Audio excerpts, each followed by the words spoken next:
पिछले कई दिनों से की जा रही थी।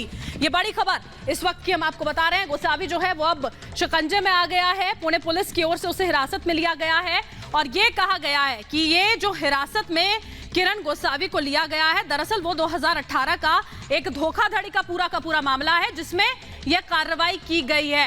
ये बड़ी खबर इस वक्त की हम आपको बता रहे हैं। आपको याद होगा किरण गोसावी वही शख्स है जिसकी सेल्फी जो है वो आर्यन खान के साथ वायरल हुई थी। आर्यन खान को पकड़कर वो ले जाता हुआ भी नजर आया था। वो तस्वीरें भी, वो वीडियो भी सामने आया था जिसमें आर्यन खान की फोन पर वो किसी से बात करा रहा था। तब ये लगा था कि वो एनसीबी का अधिकारी है, लेकिन ऐसा कुछ नहीं। वो कोई एनसीबी का अधिकारी नहीं, पुलिस का अधिकारी नहीं, लेकिन उसके बावजूद जब वो वहां पर मौजूद था तो उसको लेकर सवाल खड़े हुए और उसके बाद कई सारे आरोप जो हैं वो किरण गोसावी पर लगे हैं। पुणे पुलिस की हिरासत में उसे लिया गया है।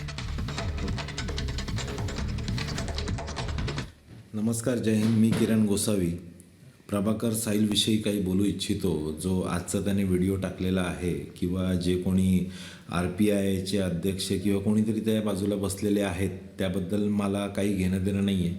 विषय हा आहे की जे काही तो बोलतोय की त्याला इथे उभं केलं होतं, तिथे उभं केलं होतं, एवढे पैसे घेतले, तेवढे पैसे घेतले. सॅम डिसोजासोबत संभाषण कोणाचे झालेले आहेत, किती पैसे कोणी घेतलेले आहेत, प्रभाकर साहिलला गेल्या 5 दिवसांमध्ये काय ऑफर आलेले आहे त्याच्या मोबाईलवरनं तुम्हाला स्पष्टपणे समजेल. मी मीडियाला एवढीच विनंती करतो की प्रभाकर साहिल आणि त्याचे दोन्ही भाऊ ह्यांचे CDR रिपोर्ट आणि ह्यांचे मोबाईल कन्व्हर्सेशन काढावे, मोबाईल चॅट्स काढाव्या. माझे मोबाईल चॅट्स काढा प्रभाकरसोबत. जर मी कुठे बोललो आहे की बाबा इतना पैसा लेके आ, उतना पैसा लेके आ, माझा धंदा आहे इम्पोर्ट एक्सपोर्टचा, त्यामध्ये पूर्वीच्या काही चॅट्स असतील ज्यामध्ये माझ्या पैशांची घेवाणदेवाण असायची ज्या टायमाला हा जायचा. पण 2 तारखेनंतरच्या चॅट्स याच्या ओपन कराव्या आणि कोणाकोणाचे काय काय संभाषण यांनी डिलीट केलेले आहेत ते डिलीट केलेले संभाषण पण काढावे. माझी एवढीच विनंती आहे. मुंबई पोलिसांकडे एक दरख्वास्त करावी किंवा एक अर्जी करावी. माझं एवढंच म्हणणं आहे, बाकी माझं काही म्हणणं नाही आहे. ह्याचे फोन रेकॉर्ड काढा, सगळ्या गोष्टी क्लिअर होतील. हा जे एलिगेशन्स करतो आहे प्रत्येकावर ते सगळे एलिगेशन्स फॉल्स आहेत आणि पैसे ह्या लोकांनीच घेतलेले आहेत. त्यामध्ये सगळ्यात मेन हा आणि याचे दोघं. और हमारे साथ हमारे सहयोगी इस वक्त लाइव जुड़ चुके हैं, सीधा उन्हीं का रुख करेंगे. श्वेता पुणे से हमारे साथ हैं और सृष्टि CRPF मेस मुंबई से जुड़ चुकी हैं. श्वेता, आपका पहले रुख करना चाहूंगी. गोसावी अब ये कह रहा है कि जो साहिल है उसके CDR निकाले जाएं, उसकी जांच की जाए और ये जो पूरी की पूरी हिरासत है वो 2018 के मामले में. श्वेता जी बिल्कुल, 2019 का ये वर्क का मामला है. फिलहाल मैं एक्सक्लूसिव तस्वीरें आपको दिखाऊं. देखिए यही वो कमरा है जहां पर इस वक्त इस कमरे के अंदर गोसावी मौजूद है. वो तस्वीरें भी हमने अपने दर्शकों को दिखाई जब काला कपड़ा चेहरे पर ले जा करके नीचे जो फर्स्ट फ्लोर है वहां से इस फ्लोर पर लाया गया गोसावी को. ये पुलिस उपायुक्त जो गुन्हे यानी कि जो क्राइम ब्रांच का दफ्तर है उसके अंदर इसको रखा गया है. ये पुणे के CP ऑफिस के ही अंदर में एक विंग है और यहाँ से इसी कमरे से कुछ ही मिनटों के अंदर निकाला जाएगा गोसावी को, जहाँ से सीधे कोर्ट में प्रोड्यूस करने के लिए ले जाया जाएगा. तो वो एक्सक्लूसिव तस्वीरें भी अपने दर्शकों को हम दिखाएंगे क्योंकि इसी कमरे से बस कुछ ही मिनटों में बाहर निकलने वाला है गोसावी एक बार फिर से और इसी रास्ते से बाहर ले जाया जाएगा जहां उसे कोर्ट में प्रोड्यूस किया जाएगा. और देखिए जिस तरह की बात आप कह रही हैं बरखा, वो बार-बार वीडियोस उसने जारी किए हैं इस पूरे आरोपों को झुठलाते हुए. लेकिन फिलहाल जिस मामले में डिटेन किया गया है वो मामला क्रूज ड्रग्स मामला नहीं है. CP से हमने बात भी की है एक्सक्लूसिवली, जिसमें उन्होंने साफ-साफ कहा है कि वो मामला नहीं है, ये फ्रॉजरी का मामला है, 2019 का मामला है. 2 साल से एब्सकॉन्डिंग चल रहा था गोसावी, जिसे ढूंढने के लिए कई टीमें बनाई गई थी. जब उसकी वो सेल्फी वायरल होती है आर्यन खान के साथ तब और भी टीमें ज्यादा तेजी के साथ उसकी दबिश में लग गई. लखनऊ भी भेजी गई थी एक टीम, मुंबई में भी तलाश करी थी. और देखिए हो सकता है कि अब यहाँ पर बाहर निकले वो गोसावी. हलचल देखिए यहाँ पर बढ़ गई है. यहाँ से कोर्ट में प्रोड्यूस करके उसे गिरफ्तार किया जाएगा. फिलहाल वो हिरासत में है, अभी गिरफ्तारी नहीं हुई है उसकी.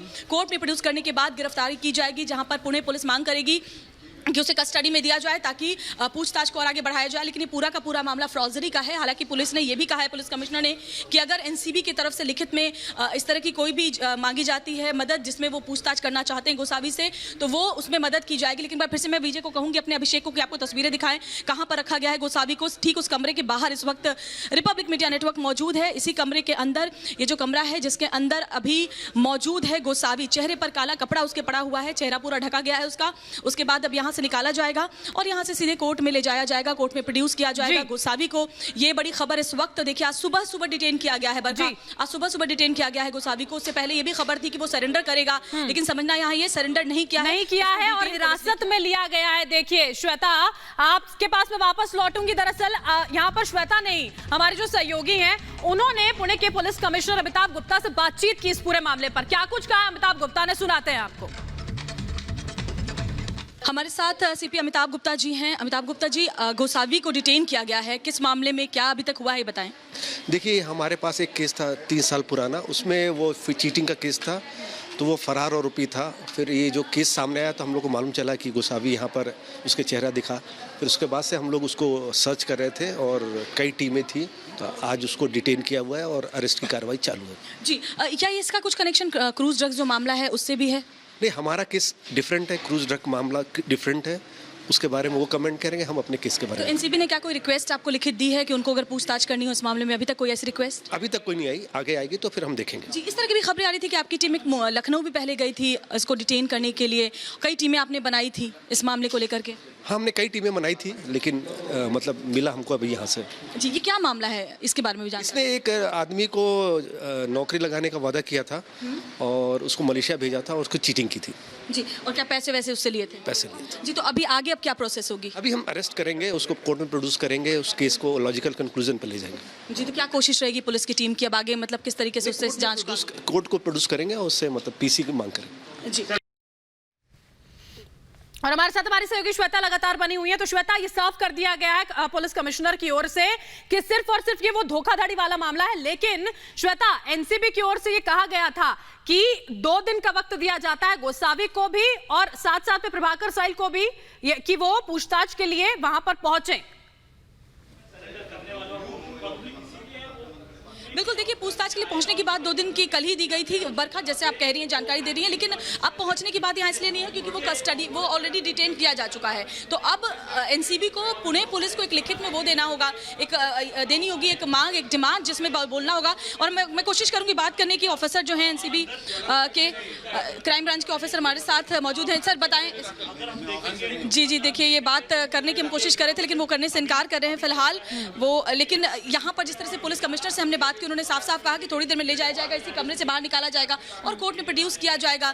और बात करने को अभी जो बाकी अधिकारी हैं वो तैयार नहीं है, लेकिन जरूर इतना है कि अब इस मामले में कोशिश यही रहेगी पुणे पुलिस की कि कोर्ट से उन्हें कस्टडी मिल जाए, अरेस्टिंग हो जाए पूरी जो प्रोसेस होती है उसके तहत, क्योंकि अभी सिर्फ डिटेन करके यहाँ क्राइम ब्रांच में रखा गया है उसको। जो सीपी ऑफिस सबसे बड़ा यहाँ पर मुंबई पुलिस का हेडक्वार्टर है, वहां पर ही रखा गया है क्राइम ब्रांच की विंग में, और इसी कमरे के अंदर फिलहाल गोसावी मौजूद है। काला कपड़ा उसके चेहरे पर लगाया गया है, यहाँ से निकलेगा और उसके बाद ले जाया जाएगा। लेकिन बड़ी बात यह होगा, अब देखना यह होगा बरखा कि क्या वहां से एनसीबी की तरफ से कोई इस तरीके की रिक्वेस्ट यहां पर आती है पुणे पुलिस के पास कि वो बातचीत करना चाहते हैं, वो पूछताछ करना चाहते हैं गोसावी से, क्योंकि उस मामले में एक अहम गवाह गोसावी है। हालांकि गोसावी के बारे में यह भी कहा जा रहा है पुणे पुलिस की तरफ से कि 2 साल से उसकी तलाश की जा रही थी बरखा। ऐसा नहीं है कि कोई नया मामला है, 2019 का ये फौजदारी का मामला है, जिसमें जो विक्टिम है वो कल रिपब्लिक मीडिया नेटवर्क से बात भी उन लोगों ने की थी। वो लोग आए भी थे, हमारे साथ बात भी की थी उन्होंने बताया था कैसे विदेश में नौकरी दिलाने का झांसा देकर के पैसे उनके और उनके परिवार से ऐंठे थे। गोसावी ने ये आरोप 2019 में एफआईआर दर्ज करवाई गई थी, उसके बाद से फरार चल रहा था गोसावी।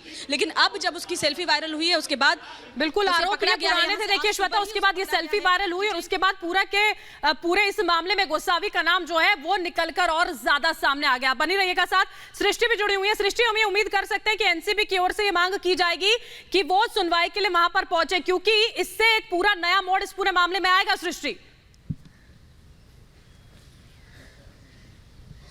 बिल्कुल, देखिए, इस वक्त हम सीआरपीएफ मेस में मौजूद हैं और यहीं पर जो भी गवाहों से पूछताछ होनी है वो इसी सीआरपीएफ मेस में होनी है। सबसे बड़ी बात, कल समीर वानखेड़े जो इस पूरे ड्रग क्रूज केस को लगातार शुरू से उन्होंने ऑपरेशन को इंप्लीमेंट किया, 4 घंटे तक उनसे यहां पर पूछताछ होती है, स्टेटमेंट रिकॉर्ड कराया जाता है। लेकिन डीडीजी ज्ञानेश्वर सिंह की ओर से ये साफ कल प्रेस कॉन्फ्रेंस में कह दिया गया था कि अगर जरूरत पड़ेगी तो आगे दोबारा से समीर वानखेड़े को बुलाया जाएगा। लेकिन प्रभाकर सेल को जो इस पूरे मामले में आरोप लगातार लगाता रहा है, उसकी कई वीडियो सामने आ चुकी चुके हैं, कई टीवी चैनल्स पर उसने ये तमाम बड़ी बड़ी बातें कही हैं, एक्सटॉर्शन का मामला उसने सामने रखा और उसमें गोसावी का नाम सबसे पहले सामने आया। चूंकि 2 दिन का समय एनसीबी की ओर से दिया गया था कि 2 दिन का समय इन दोनों के पास में ही है, लेकिन अब गोसावी को डिटेन कर लिया गया है, कोर्ट में प्रोड्यूस किया जाएगा। जैसा वहां के आला अधिकारी ऑफिशियल्स लगातार कह रहे हैं कि एनसीबी की ओर से फॉर्मली अगर कोई भी रिक्वेस्ट या कोई भी लेटर हमारे तक आता है तो हम आगे देखेंगे कि हमें क्या करना है, हम पूरा सहयोग करेंगे। तो अब एनसीबी का अगला स्टेप गोसावी के मामले में क्या होगा वो देखना होगा। लेकिन इस वक्त आपको बता दें कि विजिलेंस की जो टीम दिल्ली से पहुंची हुई है उसके 3 अधिकारी सीआरपीएफ मेस में पहुंच चुके हैं। डीडीजी ज्ञानेश्वर सिंह अभी नहीं पहुंचे हैं। माना यह भी जा रहा है कि हो सकता है दोपहर के बाद वो मीडिया से बातचीत करें। और हम श्वेता का रुख एक बार करना चाहेंगे। सृष्टि, यहाँ पर कुछ हलचल वहां पर हो रही है। श्वेता, बिल्कुल, देखिए हलचल यहाँ पर तेज हो गई है बरखा, क्योंकि हो सकता है कि अभी कुछ ही मिनटों में यहाँ से निकाला जाए गोसावी को। एक ऑफिसर अंदर से अभी निकले हैं और उन्होंने जानकारी दी क्योंकि कोर्ट में प्रोड्यूस करना है गोसावी को, तो किसी भी मिनट यहाँ पर गोसावी को निकाला जा सकता है। इसी कमरे के अंदर फिलहाल गोसावी है बरखा, और यहाँ पर हलचल बहुत बढ़ गई है। जो ऑफिसर्स हैं उनका अंदर आना जाना तेजी के साथ हो रहा है। इसका मतलब ये है कि क्योंकि कोर्ट में ले जाना है गोसावी को, तो किसी भी पल अब ये दरवाजा खुलेगा, गोसावी को अंदर से बाहर निकाला जाएगा और वहाँ से कोर्ट में प्रोड्यूस किया जाएगा। ये बड़ी खबर, बड़ी तस्वीर यहाँ से सामने आ सकती है। और यहाँ से कोर्ट ने प्रोड्यूस, जो पुणे कोर्ट है वहां पर प्रोड्यूस करने के बाद कोशिश यही रहेगी कि कस्टडी में उसे आगे लिया जाए और साथ ही उससे जांच जो है उसको तेजी के साथ आगे बढ़ाया जाए, जहां पूछताछ की जाए। लेकिन ये कमरा है जहां पर गोसावी को फिलहाल डिटेन करके आज सुबह ही डिटेन किया गया और रखा गया है बरखा, जहां से निकाला जाएगा। ये पूरा का पूरा मामला एक्सटॉर्शन का है, ये पूरा का पूरा मामला फ्रॉजरी का है 2019 का, जिस मामले में फिलहाल गोसावी को रखा गया है। देखिए यहाँ पे सुरक्षा कड़ी है, ऑफिसर्स अंदर हैं, सीपी भी मौजूद है यहाँ पर, उनसे हमने बात भी की थी। ये जो सीपी ऑफिस है पुणे का, क्राइम ब्रांच का जो विंग है उसी के अंदर रखा गया है। पुलिस उपायुक्त गुन्हे यानी कि क्राइम ब्रांच का जो विंग है उसी के अंदर इसमें इस वक्त गोसावी है, उसके चेहरे पर काला कपड़ा है। अभी कुछ ही मिनटों में वो तस्वीरें बरखाएंगी जब यहां से ले जाकर के कोर्ट में प्रोड्यूस किया जाएगा। बिल्कुल श्वेता, और बहुत सारे सवाल हैं देखिए यहाँ पर जिनका जवाब मिलना बाकी है। रीमा भी हमारे साथ बॉम्बे हाईकोर्ट से जुड़ी हुई है। रीमा, आज फिर से सुनवाई होनी है आर्यन खान के इस मामले में। 2 दिन हो चुके हैं। आज एनसीबी एक बार फिर से ये कहते हुए कि प्रभावशाली लोग हैं और पूरी जांच को प्रभावित कर सकते हैं, अपनी दलीलें सामने रखेगी। रीमा, जिस घटनाक्रम का इस वक्त हम जिक्र कर रहे हैं बरखा, उन सब का जिक्र एक बार एनसीबी की तरफ से होगा, क्योंकि जो समीर वानखेड़े ने हलफनामा दिया था सेशन कोर्ट में, उसमें बकायदा ये कहा गया था कि जो शक, जो आशंका हमने जाहिर की है कि ये जांच प्रक्रिया प्रभावित हो सकती है, वो हो रहा है। ये आज भी मुझे लगता है कि एनसीबी अपनी दलीलों में इस बात को रखेगी, क्योंकि देखिए चाहे गोसावी की बात हो, प्रभाकर की बात हो, ये पूरी बातें जो हम अपने दर्शकों को बता रहे हैं या किसी भी घटनाक्रम को हम बता रहे हैं, तो उसका सीधा सीधा लिंक है आर्यन खान के केस से, क्योंकि आर्यन मामले में ही ये सब गवाह की भूमिका में है और अब गवाहों के ऊपर ही इतने बड़े सनसनीखेज आरोप लग चुके हैं। उस ऑफिसर पे आरोप लग चुके हैं, समीर वानखेड़े जो कि इसको लीड कर रहे थे, वो भी जांच के दायरे में आ चुके हैं। इंटेलिजेंस उनके को लेकर जांच कर रही है। लेकिन एक बार फिर से बरखा, आज बॉम्बे हाई कोर्ट पे सबकी निगाहें इस लिहाज से है कि क्या 2 दिन सुनवाई करने के बाद, आज तीसरे दिन एनसीबी की दलीलों को सुनने के बाद बॉम्बे हाई कोर्ट का क्या फैसला होता है? क्या आर्यन के पक्ष में कोई फैसला आएगा? क्या उन्हें बेल मिल पाएगी? ये सवाल सबके जहन में है। लेकिन चूंकि ये मामला बहुत ही अब आगे बढ़ चुका है, तो उस तरीके से जज को दोनों पक्षों को सुनना है, दोनों पक्षों की दलीलें सुननी है, उसके बाद ही वो कोई फैसला ले सकते हैं। लेकिन अगर आज भी फैसला नहीं आता है बरखा, तो बस कल भर का वक्त, और कल अगर नहीं कुछ हुआ तो फिर बहुत लंबा इंतजार करना होगा। बिल्कुल रीमा, क्योंकि देखिए 30 तारीख को जो पहले के पेंडिंग केसेस है उन पर सुनवाई होनी है, तो वक्त यहाँ पर नहीं बच पाएगा। और रीमा, उसी के साथ साथ ये भी हमारे दर्शकों को आप समझाएं, गोसावी को जो हिरासत में लिया गया है उसका कितना असर पड़ने वाला है इस पूरे के पूरे मामले पर? हालांकि गोसावी का वीडियो पहले भी आ चुका है, प्रभाकर के बयान के बाद, प्रभाकर के आरोप के बाद, और एक बार फिर से उसने यही बातें दोहराई है कि इस तरीके का कोई मामला नहीं है। लेकिन चूंकि वो पुराने मामले में अभी हिरासत में है, कुछ देर में गिरफ्तारी की भी खबरें आ जाएगी, केस पर यकीनन असर हो रहा है बरखा। लेकिन एनसीबी अपनी दलीलों में क्या कहती है, इस बात का हमें इंतजार है, क्योंकि मैं फिर बता दूं, जो लीडिंग ऑफिसर थे वही जांच के दायरे में आ चुके हैं। लेकिन इस बीच जो आर्यन खान के वकील हैं, उन लोगों ने, चाहे वो नवाब मलिक हो, प्रभाकर हो, गोसावी हो, इन तमाम मामलों से उन्होंने किनारा कर लिया है। उनका कहना हमारा कोई वास्ता नहीं है, जो बाहर विवाद है उससे हमारा कोई लेना देना नहीं है। तो अभी तक कोर्टरूम में इन सारी बातों की चर्चा नहीं हुई है बरखा, लेकिन आज एनसीबी क्या करती है ये ऐसे वक्त में जानना बहुत जरूरी है। क्या एनसीबी के दलीलों में इसी बात को दिखाया जाता है कि हाँ, जो बिल्कुल रीमा, मैं लौटूंगी आपके पास। आप लगातार तस्वीरें वहां से दिखा रही है, लेकिन गोसावी को किसी भी मिनट अब यहाँ से निकाल करके ले जाया जाएगा और प्रोड्यूस किया जाएगा कोर्ट में। इसकी सबसे बड़ा सवाल एक बार फिर से यही बना हुआ है कि आज आर्यन खान का क्या होगा।